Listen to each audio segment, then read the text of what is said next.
कैसे हैं सभी दगड़िए। मैं आज जिस विषय को लेकर आप लोगों के सामने आया हूँ उसके दो हिस्से आपके सामने रखूँगा। एक तो जो मैं बोल रहा हूँ, और जैसे ही मेरा बोलने वाला पक्ष ख़त्म होगा तो वीडियो आप सबको दिखाने की कोशिश कर रहा हूँ। बागेश्वर जो हमारा नगर है, बहुत सुंदर नगर, अद्भुत भी। बहुत सी विशेषताएं हैं इस नगर की, सामाजिक रूप से, प्राकृतिक रूप से, धार्मिक रूप से, राजनीतिक रूप से, आंदोलनों के क्षेत्र में भी। इस नगर की जो सबसे बड़ी विशेषता है, ये नदियों का शहर है। नदियों से मेरा मतलब बड़ी नदियाँ, कुछ छोटी नदियाँ, बहुत छोटी नदियाँ, ऐसी नदियाँ भी जिनका बहाव क्षेत्र आधा किलोमीटर होगा, ऐसी नदियाँ जिनका बहाव क्षेत्र आधा किलोमीटर से भी कम होगा। वो इस शहर की विशेषताएं हैं, इस नगर की विशेषताएं हैं। सामान्य बोलचाल की भाषा में कहा जाता है कि बागेश्वर नगर सरयू और गोमती के संगम पर बसा हुआ नगर है। सही बात है, लेकिन सिर्फ सरयू और गोमती के संगम पर ही बागेश्वर नगर नहीं बसा है। जहाँ पर सरयू और गोमती का संगम है, उससे थोड़ा पहले उत्तर की ओर भागीरथी भी सरयू में उतरती हैं। ये अलग बात है कि हमने भागीरथी को एक गंदे नाले के रूप में तब्दील कर दिया है। और इधर मैं अगर 30-35 सालों की बात करूं तो किसी नगर पालिका अध्यक्ष की हिम्मत नहीं हुई है, या किसी प्रशासक की हिम्मत नहीं हुई है, या राज्य जिला बनने के बाद किसी जिलाधिकारी की हिम्मत नहीं हुई है कि वो भागीरथी नदी की ओर झांकने की हिम्मत करके दिखा दे। शहर है, बहुत से लोग हैं, भागीरथी में सफाई अभियान चलाते हैं, वो उनका सगल है।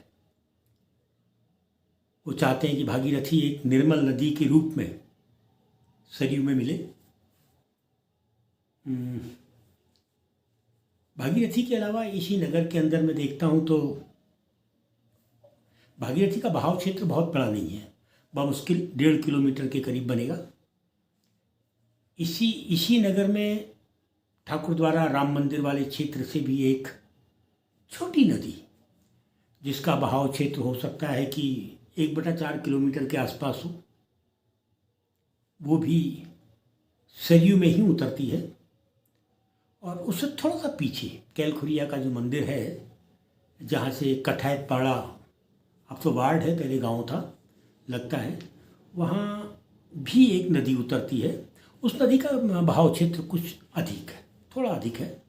वो भी जो हमारा जोगियानी रॉ वाला क्षेत्र है या वन विभाग का क्षेत्र है, उसी क्षेत्र से बनते हुए बमुश्किल 1 किलोमीटर का बहाव क्षेत्र उस नदी का भी होगा।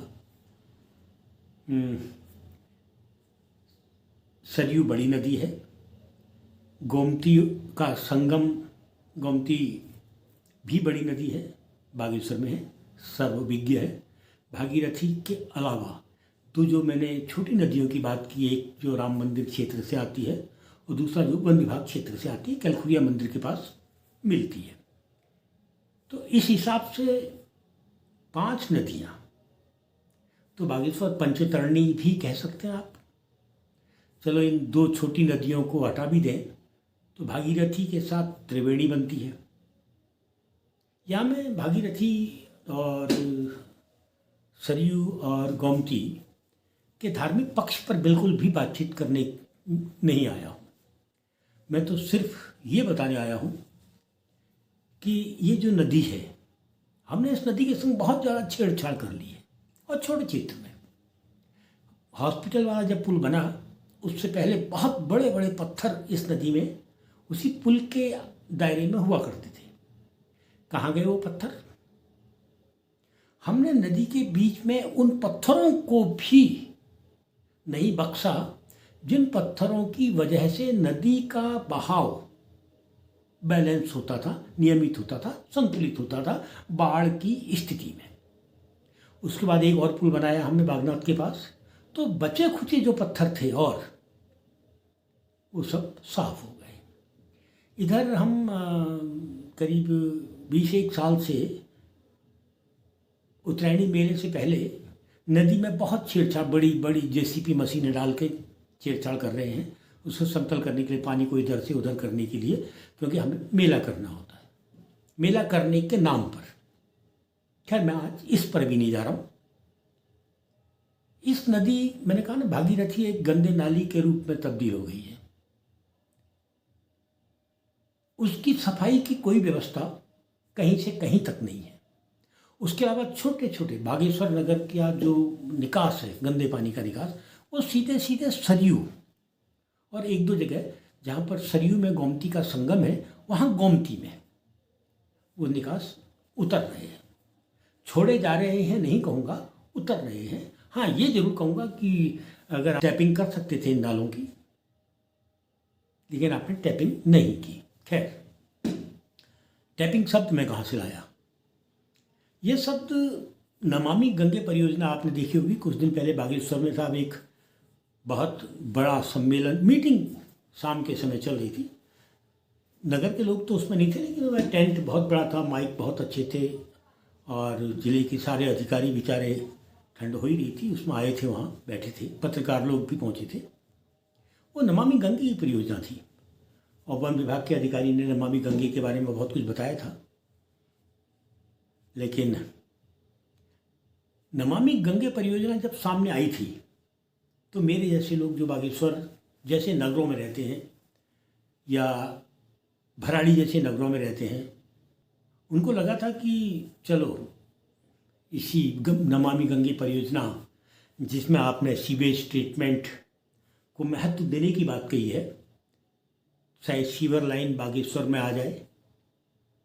बहुत महंगी तो नहीं है, मैं समझता हूँ कि 15-20 करोड़ जैसी छोटी सी राशि, बहुत छोटी राशि हुई 15 करोड़ 20 करोड़ आजकल, 5-6 करोड़ तो आप एक लोकसभा जीतने में लगा दे रहे हैं, सुनने में आता है, ऐसा है। तो 15 करोड़ 20 करोड़ 25 करोड़ अगर बागेश्वर नगर में सीवेज लाइन में 100 करोड़ भी यदि बागेश्वर नगर में सीवेज लाइन में खर्च होते हैं तो बहुत बड़ी राशि हम खर्च नहीं कर रहे हैं।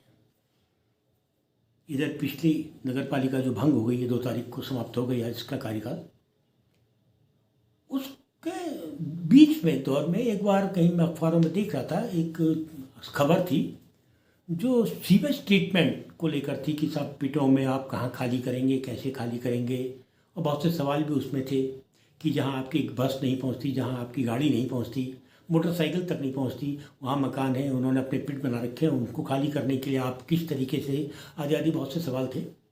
लेकिन जब ये सवाल उठ रहा था तो सवाल संगठन की ओर से हमने सवाल उठाया था कि भाई सीवेज ट्रीटमेंट की बात आप कर रहे हैं, सीवर लाइन की बात क्यों नहीं कर रहे? भाई नमामि गंगे परियोजना को अगर हम देखें तो 20,000 करोड़ रुपए की परियोजना थी, पूरे भारत में थी 20,000 करोड़ की। अब नमामि गंगे, तो मैं गंगा शब्द को लेकर थोड़ा सा विस्तार कर दूं कि पूरा उत्तराखंड गंगा के निर्माण में महत्वपूर्ण भूमिका निभाता है। आप कहेंगे कि नहीं साहब, पिंडर, अलकनंदा, मंदाकिनी, भागीरथी, भिलंगना, ये 5 ही नदियाँ तो हैं जो हिमालय से उतरती हैं और गंगा के रूप में जुड़ती टूटती फिरती गंगा के रूप में आगे को बढ़ जाती हैं। नहीं, पिंडर नदी भले ही बागेश्वर क्षेत्र भी है, लेकिन जो शारदा की 5 नदियाँ हैं, जिसमें आप सरयू जो हिमालय से नहीं निकलती, ग्लेशियर वाली नदी नहीं है, रामगंगा, सरयू के बाद धौली, गोरी, काली, तो इसमें काली, धौली, गोरी, रामगंगा, ये सीधे सीधे ग्लेशियरों से उतरने वाली नदियाँ, सरयू ग्लेशियरों से नहीं उतरती हैं। तो ये जो 5 नदियाँ हैं, जिसको हम कुमाऊं क्षेत्र की 5 कह सकते हैं, वो शारदा नदी का निर्माण करते हैं और शारदा भी आगे जाके गंगा की ही सहायक नदी के रूप में है, कहीं बिहार में जाके गंगा में मिलती है। इसलिए अगर आप नमामि गंगे परियोजना की बात करें तो आप शारदा को साफ किए बिना, शारदा की समस्याओं को दूर किए बिना, तो आप नमामि गंगे परियोजना के एक बड़े हिस्से को छोड़ देते हैं। शायद यही तमाम सवाल थे कि नमामि गंगे परियोजना फिर सरयू जैसी नदियों तक पहुंची, काम हुए। लेकिन जो असल काम थे और जिसमें ग्रीन ट्रिब्यूनल ने सख्त निर्देश भी दिए हैं कि नदियों में किसी तरह की कोई भी गंदगी नहीं उतरेगी, नहीं फेंकी जाएगी, खासकर गंदे नाले, तो उसके लिए आपने एक शब्द लाए थे जो था गंदे नालों की टैपिंग का शब्द था, एक था सीवेज ट्रीटमेंट का शब्द। आपने बड़ा सम्मेलन यहाँ किया और अगर नमामि गंगे परियोजना में खर्चे आप निकालेंगे तो बहुत खर्चा बागेश्वर में हो चुका है। लेकिन वो उस काम में खर्चा हुआ वृक्षारोपण, जिसकी पहाड़ में कहीं किसी तरीके से ज़रूरत नहीं होती है। हम दावे के साथ प्रमाणित कर चुके हैं कई जगह कि पहाड़ में तो वृक्षारोपण की ज़रूरत ही नहीं है। वहाँ गाँव में देखा हमने, वन पंचायत के लोग क्या करते हैं, 5 साल के लिए अपने जंगल को छोड़ देते हैं। तो जानवरों के मल के माध्यम से, जानवरों के बालों के माध्यम से, हवाई रोपण आदि से नया जंगल बन जाता है। लेकिन यहाँ एक बहुत बड़े बजट को ख़त्म करना हो तो साहब वृक्षारोपण शुरू कर दीजिए, और वृक्ष अगर सफल ना हो तो जंगल की आग तो है ही है। खैर, मैं वहाँ नहीं जा रहा, मैं तो सिर्फ ये कह रहा हूँ कि क्या हम बागेश्वर में सरयू नदी को या उससे में उतर रही छोटी नदियाँ हैं, उन सबको शुद्ध नहीं कर सकते। सिर्फ एक तरीका है, भाई आप जो गंदगी उतर रही है उसकी टैपिंग कर दीजिए और एक सीवर लाइन बिछा दीजिए। खैर, कठिन नहीं है। बागेश्वर, भराड़ी, गरुड़ सीवर लाइन बिछाना कठिन नहीं है, बहुत महंगा भी नहीं है। 100-200 करोड़ रुपया आज की तारीख में कुछ भी नहीं है। लेकिन राजनीतिक इच्छा शक्ति नहीं है। वो शराब पहुंचा सकते हैं आपके गांव तक, स्मैक पहुंच गई गांव तक, लेकिन सीवर नहीं पहुंची। खैर, मैं आपको बागेश्वर में नदियां दिखाने आया था, दिखा देता हूं, बस थोड़ा सा टाइम दीजिए। आप